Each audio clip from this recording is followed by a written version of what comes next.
Nuremberg, Germany, once the shrine city of the Nazis, ravaged by the war Hitler launched on the world, ironically the scene of the final chapter of his Partners in Conquest. American units were on security guard outside the Palace of Justice during history's most momentous trial. No chances were taken on any escape plots. Carefully scrutinized were the passes of the 400 spectators and court attendants. For in the courtroom, the first of the Nuremberg trials was being held before the International Military Tribunal set up by an agreement signed between the U.S., Great Britain, France, and the Soviet Union.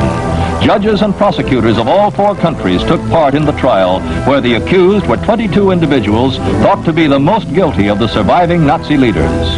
Facing justice at the proceedings, which began in November 1945 and ended September 30th, 1946, were Hermann Göring, Joachim von Ribbentrop, Wilhelm Keitel, and the other partners in war crimes.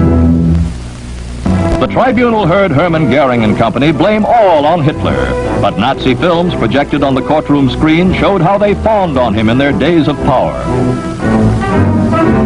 To the prisoners in the dock, the motion pictures brought back scenes of Hitler shortly after the attempt on his life, for which hundreds of Germans were executed.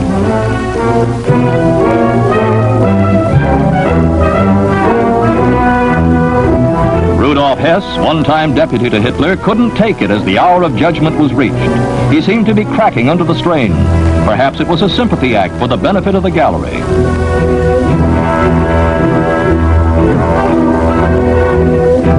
Before the reading of the verdicts, Rudolf made a theatrical exit, but he'd soon be back.